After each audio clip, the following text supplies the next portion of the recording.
The latest video I published on the channel was actually also about the Burning Crusade expansion. It's getting so much love on my channel all of a sudden. This one's about its competition, Endless. Also a very well-known name and private server scene. They're preparing a custom TBC Plus server. Thanks to one of my viewers who told me about this in the comments. If you have any recommendations of servers I might want to visit, you can always let me know in the comments. Sometimes I do. And also don't forget to visit the video sponsor gtalbunny.com, where there's also some other recommendations of World of Warcraft private servers. Many servers that I've never visited or covered. Thanks gtalbunny for the support. So I know pretty much nothing about this project Endless. They've had a couple of TBC realms in the past that I know of, even in 2023 and 2024, with many custom changes and quality of life features. This article about the new upcoming realm on Endless was published on December the 31st. So it's been a month and a half. And they're talking about their plans of launching TBC Plus realm. They say the first raid tier, tier 4, is usually boring and doesn't have much to offer to players.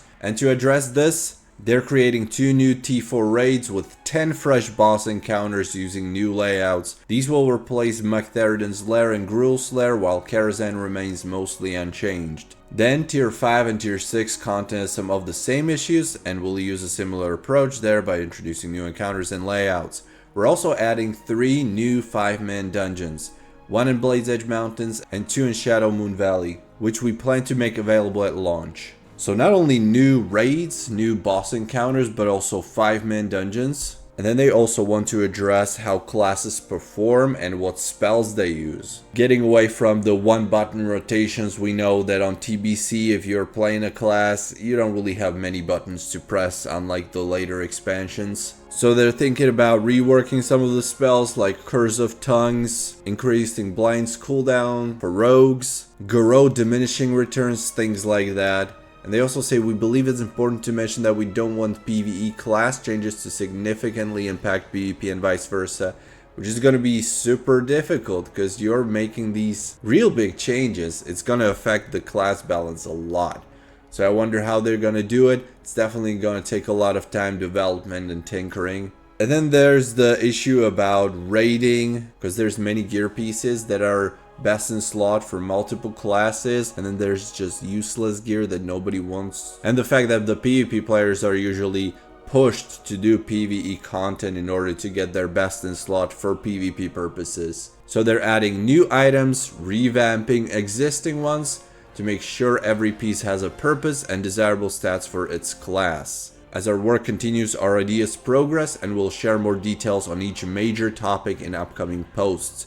We also realize there's a real risk of drifting too far from TBC and falling into the trap of becoming retail, or at the very least Wrath. We're working hard to stay true to the spirit of TBC. If you want to join the conversation, challenge our ideas, or just keep an eye on the progress, find us on Discord.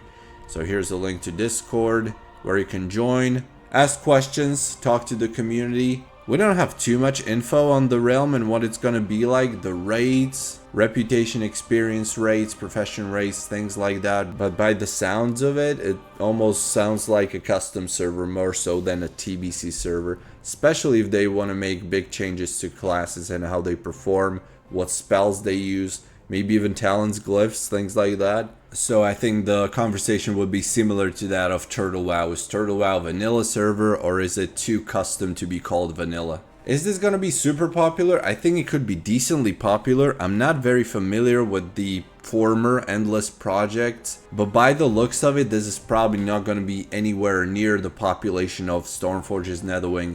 Just looking at their armory, the PvP is... there's some activity, but like the number 10 team is already below 2k and number 30 is at 1560 with 10 games played. 3v3 arena basically dead. It doesn't look like it would be a healthy population for PvP purposes. There's also PvE ladders. Yeah, I'd say this is probably going to be a smaller project, but it's going to be heavily customized. So if you like the TBC kind of game and aesthetic, but want to spice it up a little bit by playing your class a little bit differently, fighting different bosses and new dungeons, this could be an interesting option too. I also saw this question on Reddit about how is Endless TBC, and this was posted about a year ago.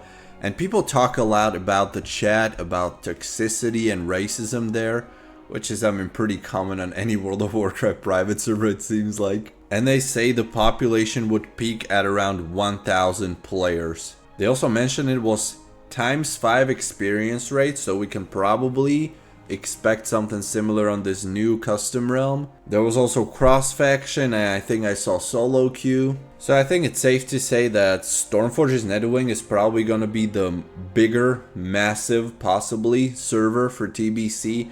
And this one doesn't even have a launch date. It looks like there's gonna be plenty of work ahead of them. And it's likely not even going to release within 2025. So I'd expect this to launch maybe by the end of the year, but likely in 2026 with all the custom changes.